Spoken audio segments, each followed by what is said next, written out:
नमस्कार दोस्तों, संस्कृत साधना चैनल में आपका स्वागत है। यूपी टेट सुपर टेट की टॉप 30 क्वेश्चन की सीरीज में आज पुनः एक सीरीज के साथ हम उपस्थित हुए हैं। चैनल पर यदि आप नए जुड़े हैं तो चैनल को सब्सक्राइब करें, वीडियो को लाइक व शेयर करें और बेल आइकन दबा करके इस तरह के वीडियो प्राप्त करते रहें। देखते हैं पहला प्रश्न। संस्कृत सब्जेक्ट को लेकर के ये सीरीज चल रही है। संस्कृत सब्जेक्ट के 30 प्रश्न हम आपके लिए लेकर के आते हैं। निश्चित आप 30 में से 30 कर पाएं, ऐसा हमारा प्रयास होगा। आइए देखते हैं प्रश्नों को।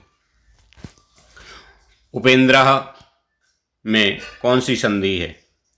गुण संधि, पररूप संधि, पद संधि या दीर्घ संधि? तो उपेंद्र में कौन सी संधि है? गुण संधि है। कौन सी संधि है? गुण संधि है। इको अणचि सूत्र है। इको अणचि सूत्र किसका है? यण संधि का है, गुण संधि का है, वृद्ध संधि का है या दीर्घ संधि का है? तो इको अणचि सूत्र किसका है? यण संधि का सूत्र है। तीसरा प्रश्न है, हरि शब्द का सप्तमी एक वचन का रूप क्या होगा?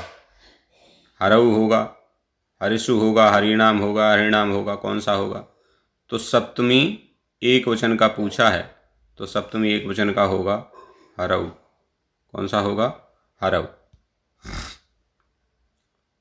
गुरु शब्द का षष्ठी एक वचन में क्या रूप होगा?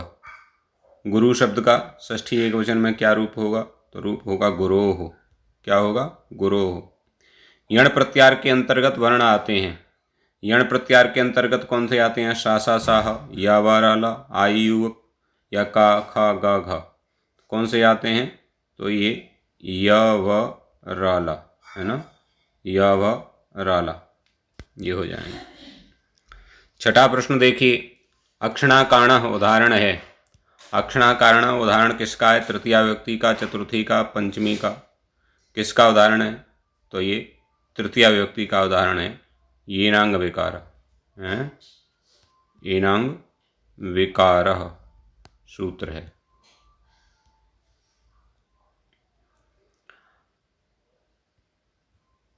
वही प्रश्न रिपीट हो गए तो ये तृतीया विभक्ति का हो जाएगा, है ना। किसका उदाहरण हो गया? तृतीया विभक्ति का। आगे देखिए, नमः के योग में विभक्ति होती है। नमः के योग में कौन सी विभक्ति होती है? चतुर्थी होती है, पंचमी होती है, षष्ठी होती है, सप्तमी होती है? तो ये चतुर्थी विभक्ति होती है। कौन सी विभक्ति होती है? चतुर्थी विभक्ति होती है।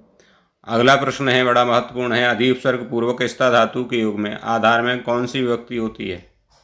तो आधार में द्वितीया होती है, तृतीया होती है, चतुर्थी होती है या सप्तमी होती है? तो ये अधि सिंह स्तासाम कर्म ये सूत्र है। इसके आधार पर अधि उपसर्ग पूर्वक स्था धातु के आधार में द्वितीया विभक्ति होती है। कौन सी होती है? द्वितीया विभक्ति। च का उच्चारण स्थान है। च का उच्चारण स्थान क्या है? कंठ है, तालु है, मूर्धा है, दंत है? तो इचु यशानाम तालु। तो क्या हो जाएगा? तालु हो जाएगा च का उच्चारण स्थान। अकासवर्णे दीर्घा सूत्र है। अकासवर्णे दीर्घा सूत्र किसका है? तो दीर्घ संधि का है, वृद्ध संधि का है, गुण संधि का है, यण संधि का है? तो अकासवर्णे दीर्घा किसका है? दीर्घ संधि का सूत्र है। अहम पुस्तकम पठति का शुद्ध रूप होगा। अहम पुस्तकम पठति, इसको शुद्ध करना है। शुद्ध क्या होगा? अहम पुस्तकम पठामः, अहम पुस्तकम पठामि, अहम पुस्तकम पठसि या अहम पुस्तकम पठन्ति?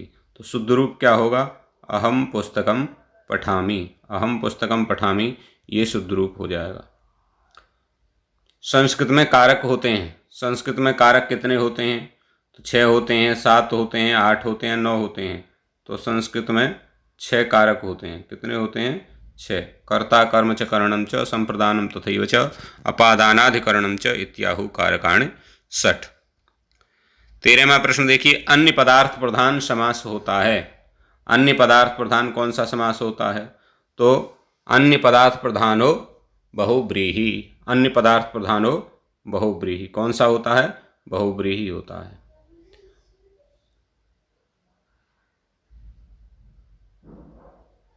पीतम अंबरम यश, पीताम्बर अन्य पदार्थ प्रधान हो गया तो बहुव्रीहि होता है। संधि कीजिए। यदि प्लस अपि का संधि करने के बाद क्या बनेगा? यदि प्लस अपि की हम संधि करेंगे तो क्या बनेगा? तो यद्यपि बनेगा, यादपि बनेगा, याद्यापि बनेगा, यद्यपि बनेगा। तो क्या बनेगा? यद्यपि बनेगा, यद्यपि बन जाएगा। ठीक है। आधार कितने प्रकार का होता है? आधार कितने प्रकार का होता है? आधारस्त्रिधा। आधार कितने प्रकार का होता है? 3 प्रकार का होता है। आधार 3 प्रकार का। विष्णवे का संधि विच्छेद क्या होगा? विष्णवे का संधि विच्छेद क्या होगा? तो विष्णवे का संधि विच्छेद होगा विष्णु प्लस ए, और एचो यवा यावा सूत्र से अब आदेश होकर के विष्णवे बन जाएगा। तो विष्णु प्लस ए होगा। प्रेजते में संधि है। प्रेजते में कौन सी संधि है? तो प्रेजते में संधि है पररूप संधि। कौन सी संधि है? पररूप संधि, एंगी पररूपम सूत्र के द्वारा। असम शब्द का पंचमी एक वचन में रूप होगा। असम शब्द का पंचमी एक वचन में क्या रूप होगा? माम, मत, माम, अस्मत्। तो क्या होगा पंचमी एक वचन में? मत, मत हो जाएगा। ठीक है, मत एक वचन में। संबंध में विभक्ति होती है। संबंध में कौन सी विभक्ति होती है? तो संबंध में षष्ठी विभक्ति होती है। कौन सी? षष्ठी विभक्ति होती है संबंध में। रमा शब्द का सप्तमी एक वचन का क्या रूप होगा? ये रामा लिख गया है, रमा पूछा है, रमा। तो रमा शब्द का सप्तमी एक वचन का क्या रूप होगा? तो रमायाम, रमाणाम, रमे या रमासु। तो बनता है रमायाम। सप्तमी एक वचन में क्या बनता है? रमा शब्द का बनता है रमायाम। अद प्लस कता से रूप बनेगा।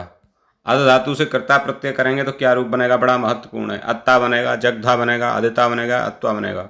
तो ये बनेगा जगधः। क्या बनेगा? जगधः। ठीक है, जगधः रूप बनेगा, जगधः। ये डिफरेंट है थोड़ा, बड़ा ध्यान रखने की बात है। कृष्णश्रुतः में समास है। कृष्णश्रुता में कौन सा समास है? द्वितीया तत्पुरुष है, तृतीया तत्पुरुष है, चतुर्थी तत्पुरुष है या षष्ठी तत्पुरुष है? तो कृष्णम श्रुतः, कृष्णश्रुता, इसमें द्वितीया तत्पुरुष समास है।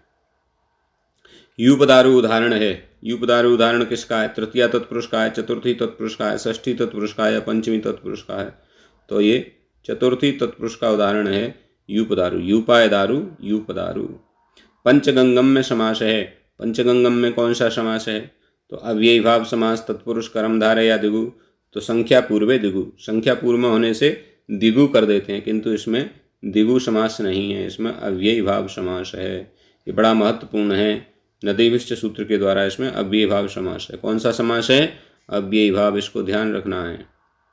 भूतपूर्वा का लौकिक विग्रह क्या होगा? भूतपूर्वा का लौकिक विग्रह क्या होगा? समास में 2 विग्रह होते हैं। विग्रह कितने होते हैं? 2। कौन कौन से? एक लौकिक विग्रह और एक अलौकिक विग्रह। एक अलौकिक विग्रह, 2 विग्रह होते हैं। तो भूतपूर्वा जो है इसका लौकिक विग्रह क्या होगा? तो पूर्वम भूतः भूतपूर्वा, ये हो जाएगा पहला वाला।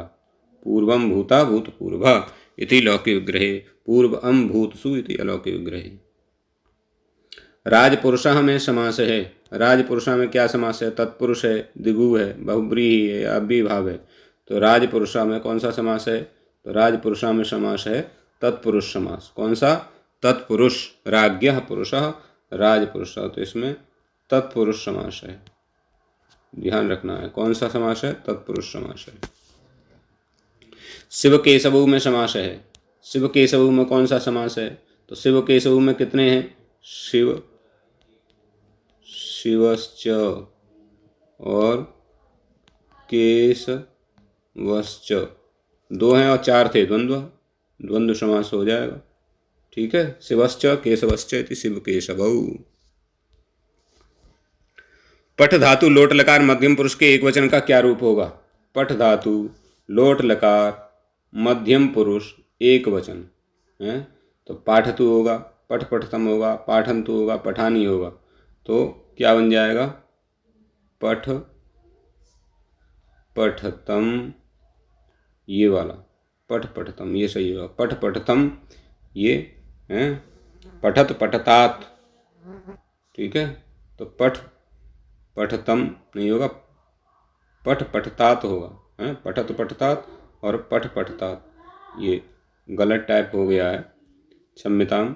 यहाँ पठतम तो द्विवचन का हो जाएगा, क्या बन जाएगा, पठ और पठतात, तातंग आदेश होकर के दो बनते हैं विकल्प में, एक वचन में, ये मध्यम पुरुष के एक वचन में भी दो बनेंगे और प्रथम पुरुष के एक वचन में भी दो बनेंगे। तो पठत पठतात मध्यम पुरुष प्रथम पुरुष के एक वचन में बनेगा, और यहाँ पूछा है मध्यम पुरुष के एक वचन में, तो पठ पठतात ऐसा रूप बनेगा। भविष्य काल के लिए किस लकार का प्रयोग होता है, भविष्य काल के लिए किस लकार का प्रयोग होता है, लिट का, लट का, लिरिट का या लोट का, तो ये लिरिट लकार का प्रयोग होता है। किसका, लिरिट लकार का प्रयोग होता है भविष्य काल के लिए।